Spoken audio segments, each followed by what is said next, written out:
Welcome back to the Off the Tools podcast with your hosts, Jimmy Hong and Joshua Grudenboer. Today, we're going to be diving into why the best time to fix your marketing was yesterday in your business and potentially just what you might be missing out on in your business by starting it next month or the month after that, or God forbid, next year. So Jimmy, I feel like I know the answer to this one, but I'll ask you. What do you think you're missing out on the most by waiting to actually fix or implement marketing strategies into your remodeling or painting or service-based business? Yeah, I think it comes back to just the mindset of like you as a business owner. Like if you're a remodeler, if you're a painter, I think that's where it starts, right? If you're going to start off with like, hey, I'm going to wait till the next year. It's like, what do most people do, right? It's like they're always going to wait and wait. All of a sudden they get like an extra job. Now it's like, okay, I'll wait until after that. And then they just never get anything done, right? So I think like building up that habit of whenever it's just taking action on something that they actually need in their business, I think it needs to be number one, right? Because if you want to be a top 1% of contractor or like a remodeler or a painter, whatever it is, we hear this from all these contractors, these big goals for their generational wealth, like all those like, fun words they want to use for their goals. But then when it comes down to actually taking action on a plan or doing it, it's always going to be, oh, let me finish this job. Let me wait till after the year. I got Christmas coming up. And it's like, you just told me all these giant goals that you set and you want to do, but then you don't actually want to take the action on it, but you still want to reap the reward of getting it. So I think number one will always be, if you're not doing that, whether it's like in your business or even in your personal life to start with, I think that has to be number one. Just building up that mindset of taking that action and implementing now and getting used to it, because that's the normal if you're going to be that 1% of contractors. What do you think? Yeah. No, that's a really good one. It's just getting into the habit of actually doing something about your problems is so good. And let's say, for instance, like you try something in your business, like marketing wise, or you can put the shoe on any person realistically, but let's say you try something and it doesn't work. Perfect. Perfect.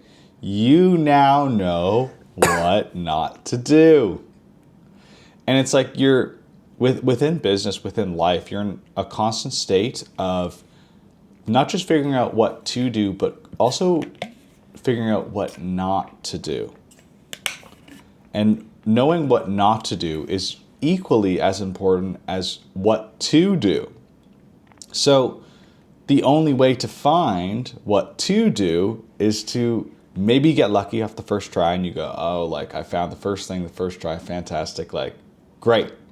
However, it's like your job is to just fail fast. And it comes back to that quote of,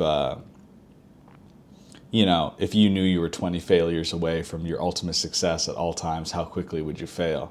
That one goes so hard. Yes.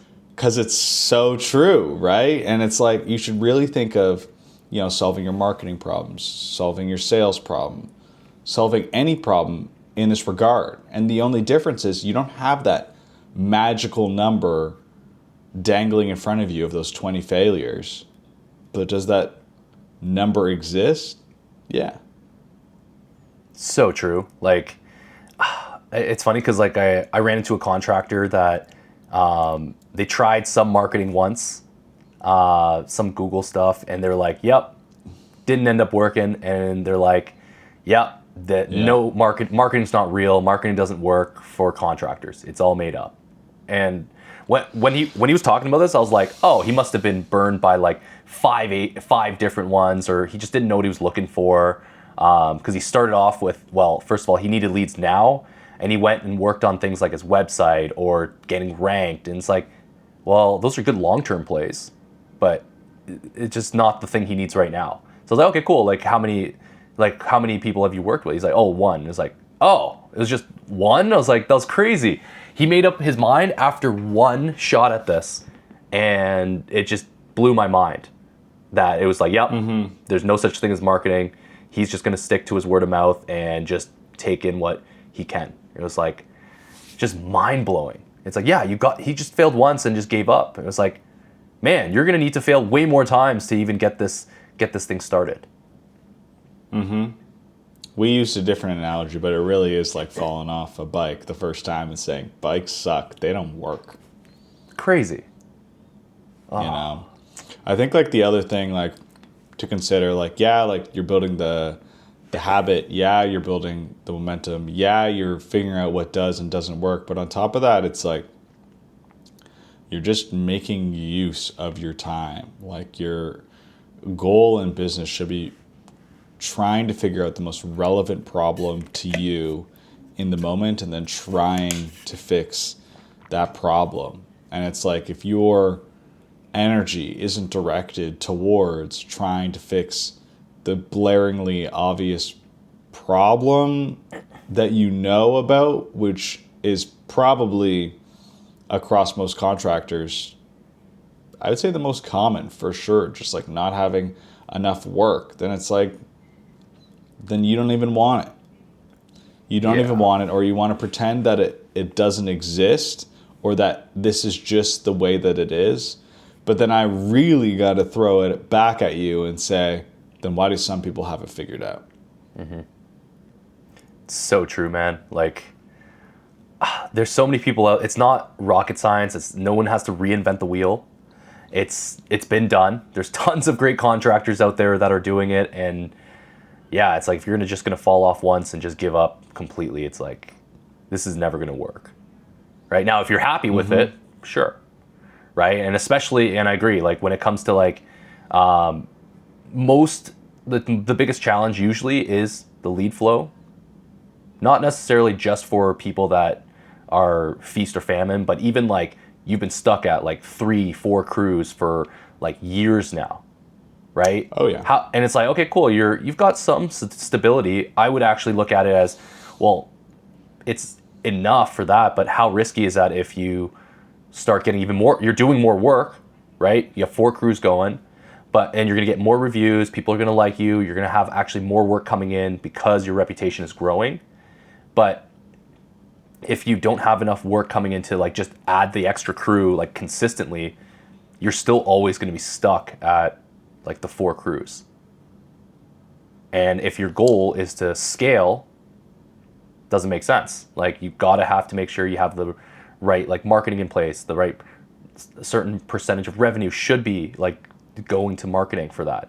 Now, if you're 100% happy with just your 4 crews, sure. Like, and you don't want to scale, by all means, like you can run your business however you want. But if you want to scale and that's truly your goal, then you should always be forward thinking and looking at what other ways you can introduce as other fishing poles.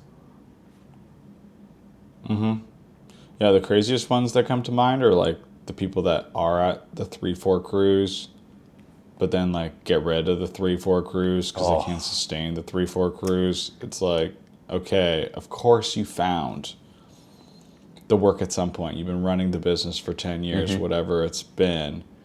But it's like you did not implement any sort of predictability into your business. You just compounded the momentum of your good work for a month. And you like that's good, and that's really good, you know? Yeah, and you promised them full-time work. And that full-time work was on top of that. You promised them like that and they have families to feed, they've got bills to pay for, and it's been a few months or maybe even a couple years, and all of a sudden you're slow. And it's like, okay, now I got to let the guys stay at home, or they're working for somebody else and representing somebody else's business and not yours anymore. It's like at some point, if it's so inconsistent, like they're just going to leave. Right? Now you're back down to 1 crew or 1-man show. It's like it's even worse hearing it when people try to like convince themselves that it's okay. It's like, oh, I'm okay with downsizing, and because it was just so crazy, I couldn't get them work. It's like, are you though? Like, did you do everything you could? Did you look for coaching? Did you get like enough lead flow to make sure your business can run? Did you do as much as you can to make sure your guys are taken care of? And if the answer is no, then there's a lot more you could have done. Yeah, I don't know what sort of mental gymnastics you need to be doing in order to come to the conclusion that, it's okay that people are leaving constantly or whatever. The saddest part about it too is like the best painters that had my painting business were always the ones that they were there last year. They were there the year before. And it's like good employees age like fine wine if you take care of them properly. And guess what? Profitability starts going up because they're more efficient at what they do. Now you have people that can take on leadership positions within your business because they're sticking around because you're paying them consistently. But it's like all of those doors slam shut in your face when you simply don't have just consistency in your jobs. And I mean, it's just the butterfly effect just rampant in your business. Like I guarantee that most people don't consider that by losing their painters they lose out on future management positions. That I guarantee that's not even a slight consideration. It's just the way it is. Yep, way it is. They've seen it over and over again, yet they don't do anything to try to solve it themselves. So it's usually how it goes. I guess like for you, Josh, like why do you think it's like when it comes like January, it's just like, why is January just too late to like get started with your marketing? You can approach this a bunch of different ways, but it's never too late. You could do this next year. You could do it the year after that. You can, you know what? Like, you don't even really have to do it 3 years down the line. But it's like the only asset you have on your side is time here, guys. And it's shortening every day, whether you like it or not. If you're not trying to figure your most pressing issue out right now, then it's like you're missing out on genuinely tens of thousands of dollars in profit at a minimum. I'm sure. If you have one crew, at least in the painting contractor space, doing around $1,000 a day in profit, if they're busy half the time in the month, that's $10,000 in revenue, which means you're making $5,000 profit. But that's an extra $10,000 in revenue if they were busy the other half of the time, which means you're missing out on $5,000 in profit. So just by not figuring this shiz out, you're missing out on boatloads of money. And like, again, I get it. And I can only have so much sympathy here at this point here, guys, because it's like, I get that it's painful. I really am. Like trying like different things is so difficult, especially as you get older. Like that's something that you have to like really force yourself to do, because it's like you're not by proclivity as open of a person anymore. And like, that's something that you mentally have to combat. But guess what? For whatever reason, and some of you will agree with this and some of you won't, you're blessed with free will. And you can decide at any point if you want to go jump in a lake, if you want to go start a house fire, if you want to go do any of these things, if you want to fix your marketing. Like you do ultimately have the choice. And especially whether Jimmy and I like it or not, there's plenty of options, out there in terms of this. Now, the degrees of, effectiveness can be debated for sure, and do your research, but you just have to start. So well said, man. It actually reminds me of Warren Buffett and one of my favorite like sayings from him. It's like, be fearful when people are confident, be confident when people are fearful. And it's like, if you really just took a glance at your business, especially during the slow season, it's like, what's the most fearful thing you could do right now? Oh, probably throw money at marketing because it's slow, right? Sure, everyone has a slow season, and it's like, okay, what? But the reason now you have like 90% of like the market feeling the same way. So there's so many people there that are going to be like, yeah, I'm not going to do this. That doesn't make sense. Meanwhile, it's like, why would you cut off the avenue that's bringing you in money? And why are you following like the 90% of people? The other like top 1% of contractors, they keep going. They double down on it because there's still people that want to get their like bathrooms, like kitchens remodeled beforehand or get painted, right? And if you wait till like January or February, it's like, guess what? Everyone else is going to turn on their ads and there's more competition and it's just going to be higher costs. Like you just lose out on so much momentum. And at that point, it's like, it doesn't make any sense, right? Then you're back, then as summer gets here so quick and all of a sudden it's like, oh, I got so many jobs. And it's like, you're good, you're going to coast. And it's like, okay, maybe we should kind of be a little fearful of that. Why everyone's confident, they got more work. And it's like, well, could you be doing better? Could there be more things to do? Probably. Actually, no, definitely. Right? So it always brings me back to that because it's like, same thing. It's kind of like the New Year's resolution, right? It's like, it makes you feel good, but, you know, it just makes you feel good, but you're not actually getting the results.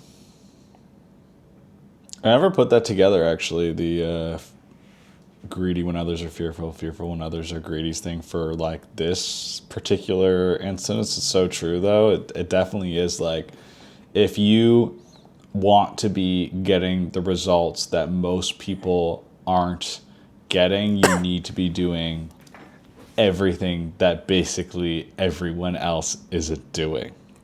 Yeah. You know what's crazy? This is like, there's been like little parts of it with this quote, but this has been probably the first time that it actually made total sense. Like, no, it was a brilliant connection. Like first time it totally made sense where like you should just be doing that, right? Like that's how, this is how you can actually use it in your business and just check in on your, just check in on your business. And anytime you're scared to do something, you should probably go do that within context, of course, but. Yeah, within context, of course. Can't be black or white. It's really important. No, for sure. And hey, you know what? It goes even to Jordan Peterson says the place in which that you most want to not go is probably the place you most need to. Same sort of thing, and like I think like both of these quotes like speak to.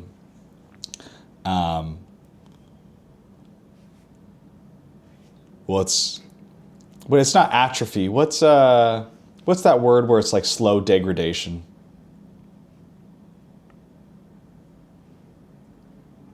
Honestly, have no idea. Oh, can't think of Amber it. actually talks about it a bunch, but it speaks to how it's like we're almost like self-destructive in nature, and like the easiest path is actually often one that's the least good for us. So oftentimes, if you're presented with like these opportunities or whatever, you have an idea, but they're difficult to implement or they're hard to stomach, or maybe they cost a pretty penny. It's like, within context, of course, it's probably what you need to do. Because it's like there's a reason why it's not easy to do, because then everybody would be doing it. Don't you want it not to be easy? So 100%. Right? Like, why would it wouldn't even be special anymore if everyone could do it. Like, you wouldn't even, like, it just wouldn't even make sense anymore. Right? And it's such a trap, man. Like, every time I think of it, because the cycle of a trades business is when you're busy, you got like no time to market, no time to do anything because you're just caught doing a bunch of different things. You're trying to like grow the business like twice. You have crews, you have supervisors, you have so many people to deal with. And then all of a sudden it gets slow and now you have no money to market because you got to live off of it because there might be a few months that you don't have any work or whatever it looks like. And it just keeps repeating. And it's like, damn, you might live like this in your own trades business. And it's like, it's probably been years. We're such creatures of habit, and it's so difficult to break habits. And I mean, you can keep on keeping on with what you're doing and expect different results, and then Albert Einstein will tell you you're insane. Yeah. You know, that's what it's ultimately going to come down to at all times. What are the quick ones that kind of like come to mind when we're talking about like implementation of marketing strategies within like contracting businesses? What would be like the first ones that you would want to start, you think? Yeah, no particular order, just like based off depending on where you're at. I would say next door neighbor marketing should be up there. And it should be all of them, right? Like next door neighbor marketing or door to door, if you want to call it that, to help build a good foundation. Oh no, it's cold out. Okay, so what? Guess what? No one else is going door to door. Perfect.